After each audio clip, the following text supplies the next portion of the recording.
তাহলে আপনি কখনো দাবি করেননি যে আপনি ইমাম মাহদি? আমি কখনোই কোনো দাবি করি না, আর আমি তা মনে করি না। আমি তো একেবারে সাধারণ আর দুর্বল একজন মানুষ, তাই আমি কখনোই এমন কিছু ভাবিও নি।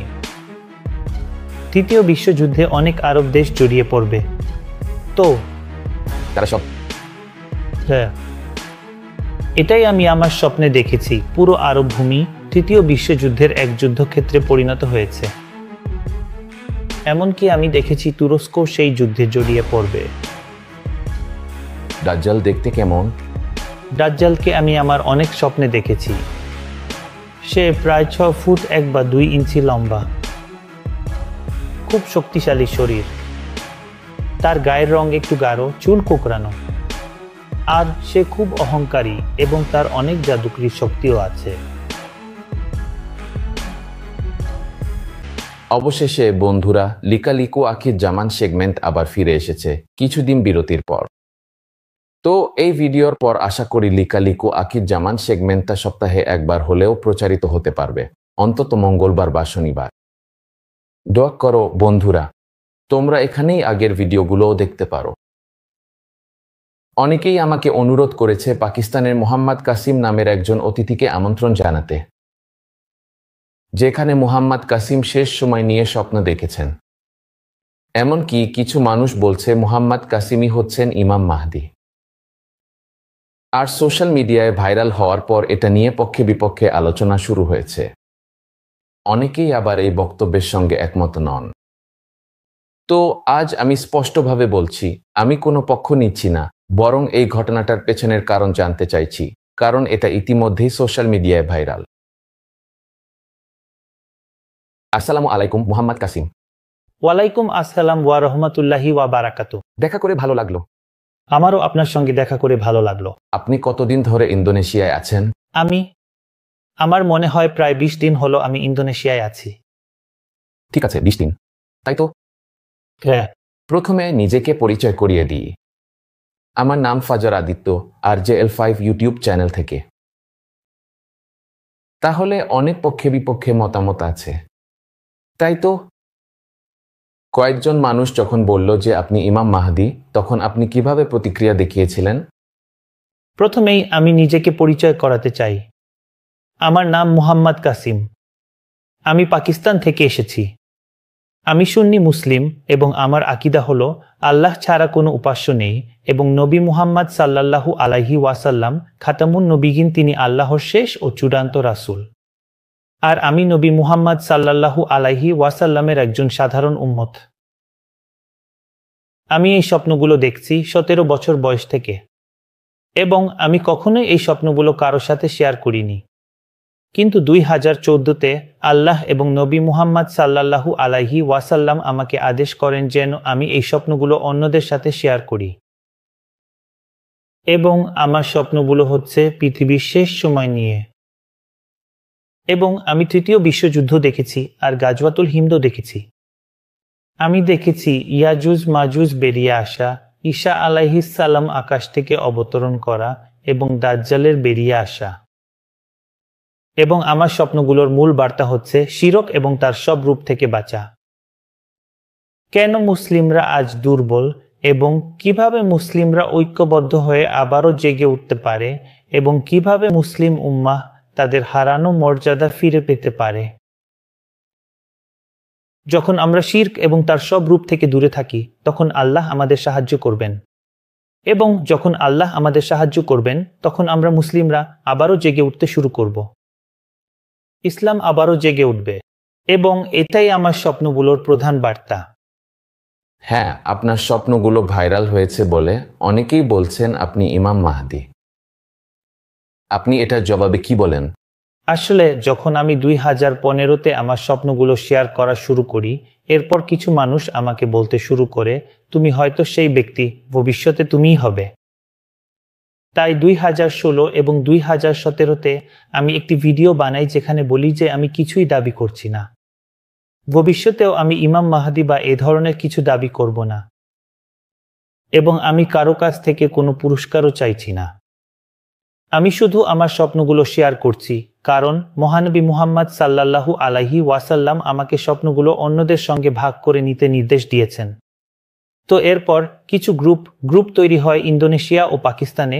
কিছু মানুষ আমাকে নিয়মিত যেমন আছি তেমনি ডাকতে থাকে।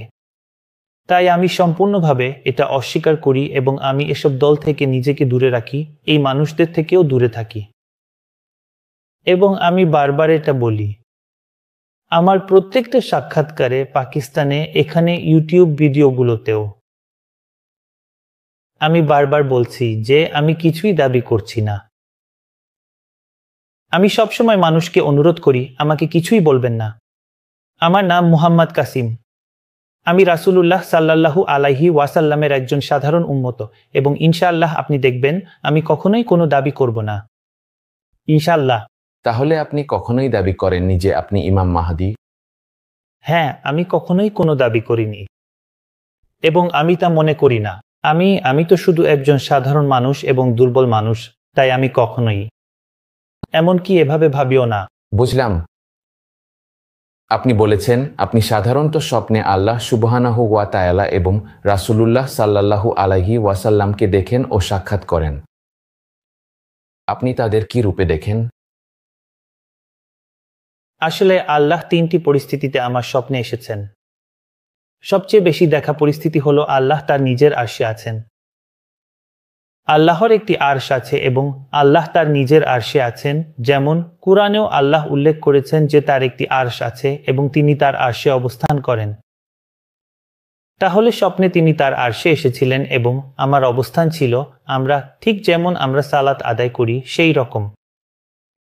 স্বপ্নেও ঠিক একইভাবে আমি আল্লাহর আরশের সামনে দাঁড়িয়েছিলাম মাথা নিচু করে, এবং আমি এমনকি ভাবতেও পারিনি যে স্বপ্নে আমি আল্লাহর আরশের দিকে তাকাবো। মানে স্বপ্নে আমার অবস্থা ছিল এমন ঠিক যেমন আমরা সালাতে দাঁড়াই।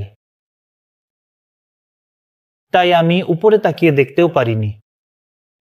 তাই আমি শুধু অনুভব করছিলাম যে সেখানে আল্লাহর আরশ আছে এবং আল্লাহ তার আরশে আছেন, আর সেই আরশ থেকেই আল্লাহর কণ্ঠস্বর আসছে।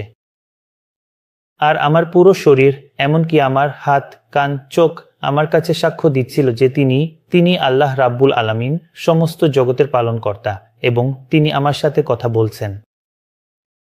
তো যখন আল্লাহ কথা বলেন, আল্লাহ টানা কথা বলেন একই স্বরে, কখনোই উনার কণ্ঠস্বর কখনোই ভাঙে না।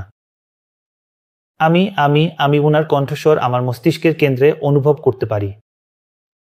অন্যভাবে বললে, কিছু স্বপ্নে আমি এটাও অনুভব করি যে আল্লাহ আমার গলার শিরার খুব কাছাকাছি। হ্যাঁ, ঠিক আছে। তাহলে এভাবেই আমি আমার স্বপ্নে এই অভিজ্ঞতা পাই। আর দ্বিতীয় পরিস্থিতি হলো আল্লাহ আকাশ থেকে কথা বলেন এবং আমি আল্লাহর কণ্ঠস্বর শুনি, এমনকি আমার কান, আমার চোখ সবকিছুই সাক্ষ্য দেয় যে এটা আল্লাহ রাব্বুল আলামিনের কণ্ঠস্বর। আর তৃতীয়টি হলো আমি একটি আলো দেখি, খুব উজ্জ্বল ও তীক্ষ্ণ আলো, এবং আল্লাহর কণ্ঠস্বর সেই আলো থেকেই আসছে। ঠিক আছে। আর নবী মুহাম্মদ সাল্লাল্লাহু আলাইহি ওয়াসাল্লাম, তার উচ্চতা প্রায় 5 ফুট 11 ইঞ্চি। তিনি স্মার্ট, খুবই সুন্দর, এবং তার মাথায় একটি সাদা পাগড়ি আছে তার মাথায়। আর তিনি পরেন সাদা, খুবই খাঁটি সাদা কাপড়, এবং যদি রাত হয় এবং চারপাশে অন্ধকার থাকে তখন তার শরীর থেকে নূর বের হয় এবং আমি স্পষ্টভাবে তার চারপাশের জিনিসপত্র দেখতে পাই। নূরটা হচ্ছে খুবই উজ্জ্বল এক নূর। আমি কখনো তার মুখ খুব কাছ থেকে দেখি না।